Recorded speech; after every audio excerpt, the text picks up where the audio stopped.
안녕하세요. 오늘은 고구마 수확자리에다가 심을 수 있는 텃밭작물 5가지를 소개해 드릴까 합니다.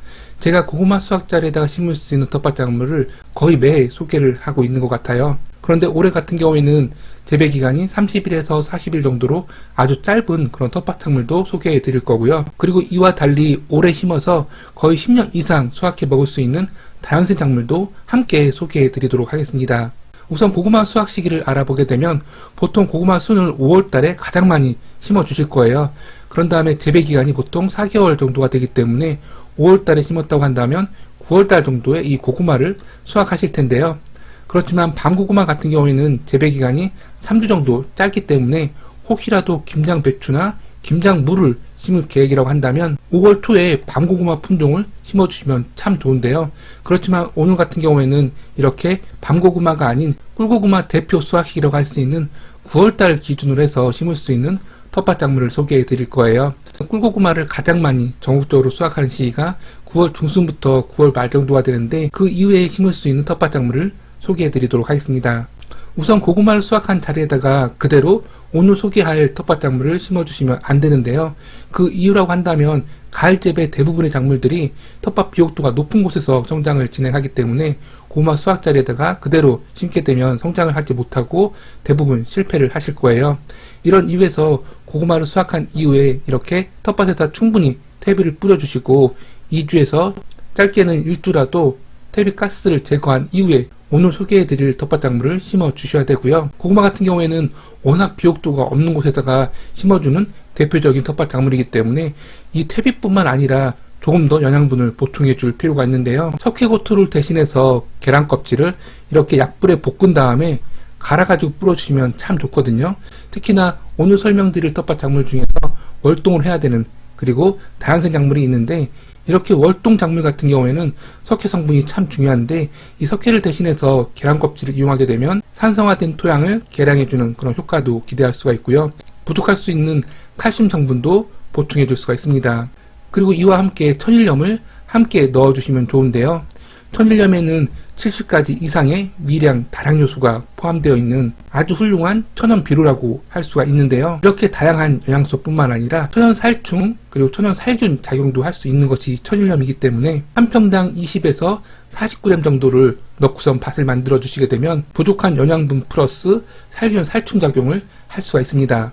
이렇게 밭을 만들어 주셨다고 한다면 이제 본격적으로 작물을 심어줄 차례인데요. 첫 번째 작물로 알타리, 총각무인데요.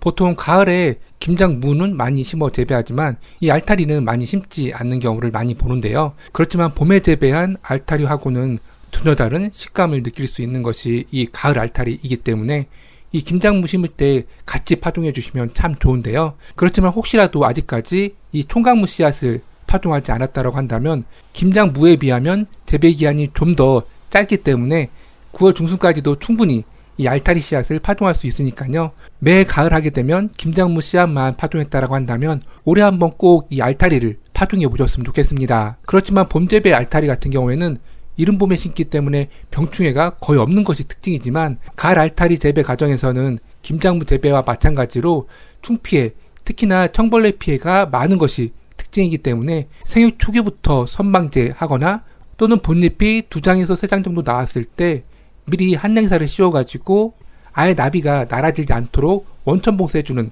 그런 방법도 있습니다.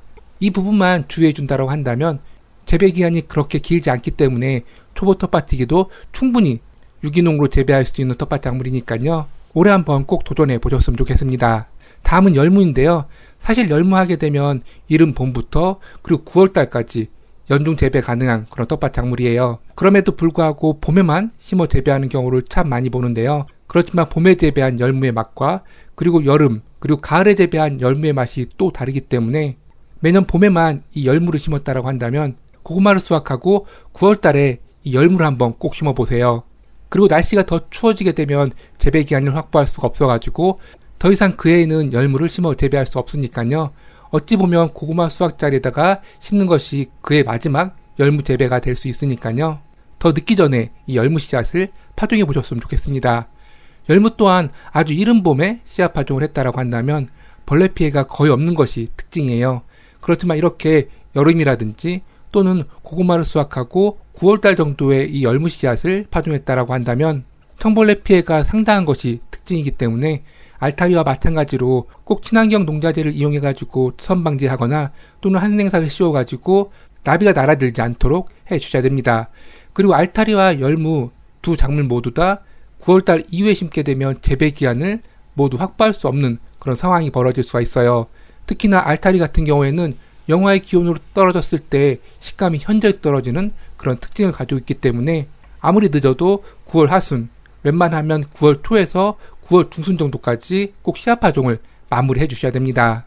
다음은 조금 생소할 수 있는 춘채라는 채소인데요. 이 춘채 같은 경우에는 아마도 텃밭에서 씨앗으로 파종하는 녹색 작물로는 가장 늦게까지 심을 수 있는 그런 작물일 것 같아요. 보통 9월 중순에서 10월 중순까지도 씨앗 파종이 가능하고요. 씨앗 파종을 한 이후에 40일 정도만 지나도 수확이 가능하기 때문에 늦가을에서 겨울까지도 지속적으로 이 녹색 채소를 맛보고 싶다고 한다면 이 춘채를 심어주시면 됩니다. 춘채는 모종이 아닌 씨앗을 파종해주는 텃밭 작물이고요. 그리고 춘채 같은 경우에는 지역별로 이름이 참 다양한데요. 춘채라는 이름도 있고요. 그리고 월동 춘채라고도 부르고요. 그리고 신화난파, 하루나 등으로도 불리기 때문에 더 많이 생소하게 느껴지는 것 같아요. 씨앗은 인터넷이나 농약사에서 쉽게 구입할 수가 있고요. 그리고 10월달 정도에 씨앗 파종을 한 이후에 모두 수확하는 것이 아니라 일부를 남겨두시게 되면 이듬해 봄인 3월달 정도에 월동한 춘채도 맛보실 수가 있습니다. 다음은 딸기인데요. 딸기 같은 경우에는 3월 중순에서 5월 초에 모종 심기해주는 아주 대표적인 작물일 것 같아요. 그렇지만 가을 모종 심기도 가능한데요. 가을 모종 심는 시기가 고구마 수확 시기하고 비슷하기 때문에 오늘 함께 소개를 해드리고 있는데요. 보통 가을 모종 같은 경우에는 9월 중순에서 10월 중순까지도 가능하기 때문에 모종을 구입해서 심어주시면 되는데요. 그런데 딸기 같은 경우에도 자연생 작물이기 때문에 텃밭 한 공간을 지속적으로 딸기밭으로 이용할 수 있는 곳을 우선적으로 선택해 주셔야 돼요. 번식력도 워낙 강하기 때문에 조금은 넓은 면적에다가 딸기밭을 만들어 주시고요. 이렇게 노지에다가 딸기 심어봤자 얼마나 많이 딸기를 수확하겠어? 라고 생각하실 수 있는데요. 생각 외로 5월달에 정말 많은 딸기를 수확해 먹을 수 있으니까요. 집에 아이가 있다고 한다면 아이들이 가장 좋아하는 이 딸기 꼭 한번 씹어보셨으면 좋겠습니다. 지금 보시는 것이 딸기 모종이고요. 딸기 모종은 인터넷상에서도 쉽게 구입할 수 있으니까 이렇게 딸기 모종을 구입해 주시면 되고요. 그런 다음에는 밭을 만들고 이렇게 딸기를 심어주면 되는데요. 저 같은 경우에는 풀 관리를 쉽게 하기 위해서 여기 검은색 부직풀을 덮어준 다음에 딸기 모종을 심었지만 이렇게 하게 되면 자연 번식이 안 되기 때문에 멀칭을 하지 않고 심어주는 것이 오히려 더 바람직합니다. 이렇게 멀칭을 한 이후에 심어줬기 때문에 조금은 귀찮더라도 런너를 받아가지고 옮겨 심기 작업을 해줬고요. 이렇게 멀칭을 하지 않는 상태라고 한다면 그대로 방임으로 키우게 되면 스스로 런너가 나와가지고 번식을 진행하게 됩니다. 겨울이 되게 되면 잎과 주위가 죽은 듯이 이렇게 갈색으로 변하는데요. 그 사이사이 이렇게 톡이 살아있는 것을 확인할 수가 있고 이듬해 봄이 되게 되면 또 언제 그랬냐는 듯이 푸릇푸릇한 잎을 내고 그리고 5월달이 되게 되면 이렇게 딸기를 생산해내게 됩니다. 가을에 딸기 모종을 심었을 경우에는 다음에 봄에 수확은 조금 어려울 수가 있어요. 물론 수확을 할 수는 있지만 그 양이 현저히 적을 수 있기 때문에 조금 마음을 비우고 자연생 작물이니까 다음에 봄이 아닌 2년 정도 키워가지고 그 다음에 봄에 지금 충분한 양의 딸기를 수확해 드시면 됩니다. 오늘 다년생 작물을 참 많이 소개해 드리는 것 같은데요. 텃밭에 심으면 10년 이상 수확해 먹을 수 있는 아스파라거스입니다. 아스파라거스도 조금 생소할 수 있으실 것 같은데요. 그리고 아스파라거스 하면은 모종으로 봄에 심는 것 아니야? 라고 생각할 수 있는데 모종으로 이렇게 가을에 심어도 크게 문제되지 않고요. 연수가 많이 된 구근을 구입해서 심게 되면 재배기간을 더 많이 줄일 수 있다는 장점이 있거든요.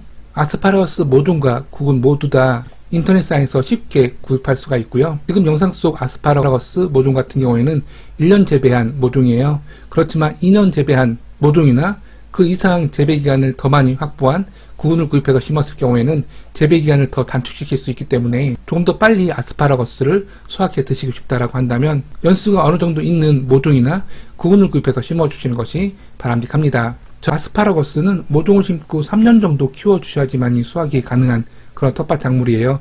그 이후부터는 10년 이상 지속적으로 수확만 하면 되기 때문에 초반에 수확량이 없다고 해서 실망하실 필요는 전혀 없습니다. 겨울이 되게 되면 푸릇했던 잎과 줄기가 이렇게 갈색으로 변하는데요. 아스파라거스 재배의 또 다른 매력인 것 같아요. 이렇게 아스파라거스 특유의 녹색의 잎과 줄기를 보는 것도 또 재미있고, 또 시간이 지나서 겨울이 됐을 때 갈색으로 변한 잎과 줄기를 보는 것도 한 가지 재미이거든요.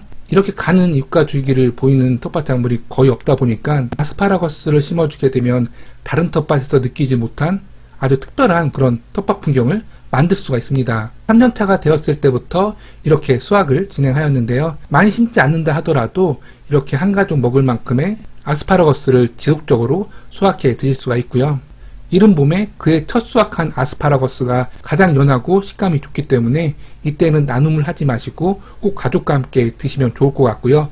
이후에도 지속적으로 아스파라거스가 생산될 거예요. 그런데 모두 수확하지 마시고 일부를 남겨서 번식할 수 있도록 해 주시고요. 그리고 보통 봄에만 수확할 수 있다고 아는 경우가 많이 있는데 꽤 오랫동안 수확해 드실 수 있으니까요. 텃밭에 오시게 되면 아스파라거스가 목줄화되지 않도록 지속적으로 수확을 진행해 주셔야 됩니다. 이렇게 해서 오늘은 고구마 수확자리에다가 심을 수 있는 텃밭작물 5가지를 소개해 드렸어요. 조금은 생소할 수 있는 텃밭작물일 것 같아서 설명이 조금 더 길어졌는데요. 고구마를 수확한 이후에 보통 10월달에 접어들기 때문에 이때는 심을 수 있는 작물이 없다고 생각해서 밭을 노리는 경우가 참 많이 있는데, 오늘 소개해 드린 텃밭작물을 기준으로 해서 본인이 꼭 한번 심어보고 싶었던 텃밭작물이 있다고 한다면 올해 한번 도전해 보셨으면 좋겠습니다. 감사합니다.